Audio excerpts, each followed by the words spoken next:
Bonjour à vous toutes et tous, j'espère que vous allez bien. Nous voici réunis pour la vidéo d'introduction au mois de mai 2023 que je vais vous présenter.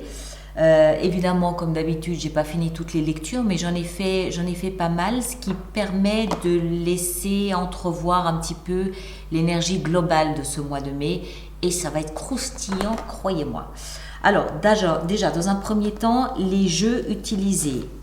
On a celui-ci qui est le Anaka Tarot. Attendez, il y a un reflet. Voilà, comme ça, vous devez le voir. Magnifique jeu. L'extension est faite avec ce jeu, ce dos-là, qui est le Gilded Tarot Royal. Voilà. Et puis, on a pour les mois, l'énergie extérieure, ce petit jeu ici que j'aime beaucoup, le Dilish Tarot. Voilà.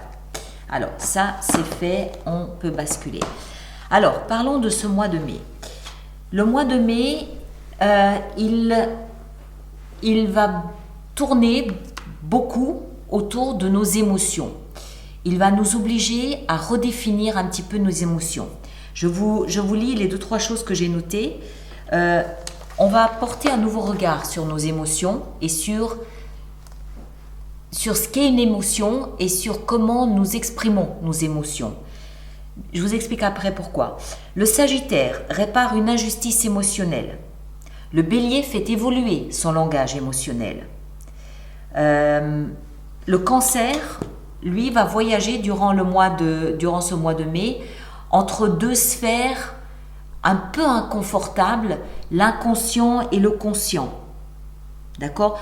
Toutes les couches des ressentis, c'est bizarre, mais au final, j'ai noté, ils vont trouver un diamant brut. Mais ça va nécessiter d'oser aller dans des sphères émotionnelles où on n'était peut-être pas allé jusque-là. Le Lion, grand nettoyage des blessures émotionnelles. Vous voyez, chaque signe est connecté, va être amené à vivre quelque chose sur le plan émotionnel, mais par différentes facettes du prisme. Le Lion va raviver ses émotions et il y parvient en plus. Il renoue avec son passé émotionnel. Attention, ça ne veut pas dire que les mauvaises expériences émotionnelles vont revenir, mais il y a une espèce d'évolution là-dedans. Qu'est-ce que j'ai mis encore? Le Taureau doit redéfinir sa notion de sécurité, y compris émotionnelle. Voilà, on retrouve tout ça. Alors, le signe de la Vierge aussi que je viens juste de faire, pareil, il y a une redéfinition de ce que c'est qu'une émotion. On ne vit plus les émotions de la même façon qu'avant. Pourquoi? Parce qu'on a tous évolué, on a tous gravi quelque chose qui nous permet aujourd'hui de nous retourner et de voir notre univers émotionnel complètement différemment.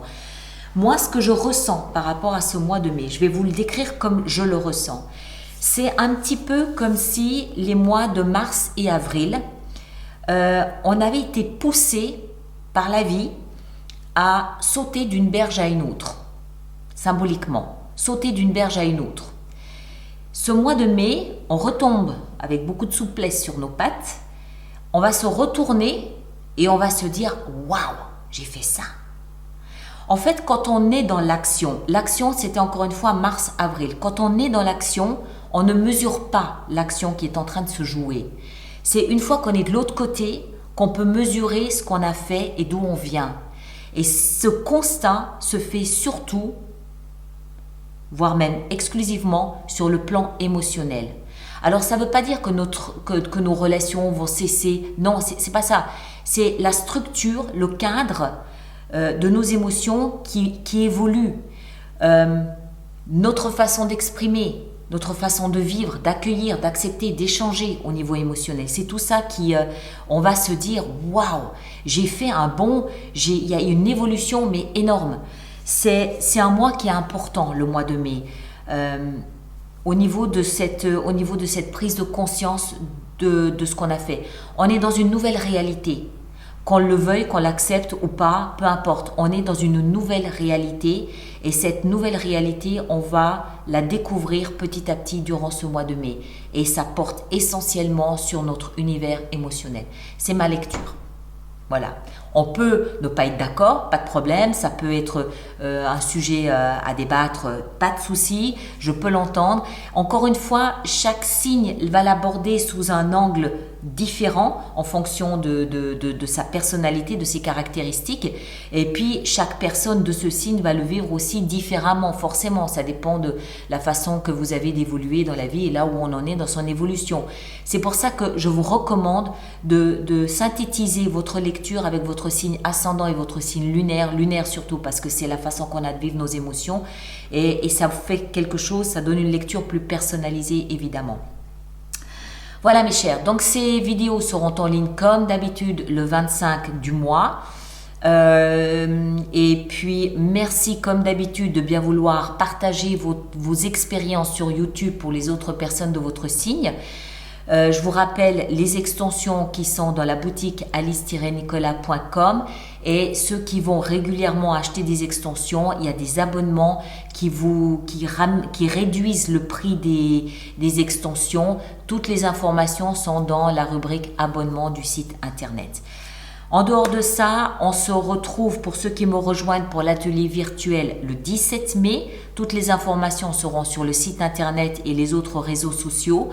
Et puis, je vais préparer la semaine prochaine déjà les projections du deuxième semestre 2023 qui seront disponibles entre fin mai et début juin. Ça dépend comment j'avance, ça dépend comment ça se passe. D'accord ?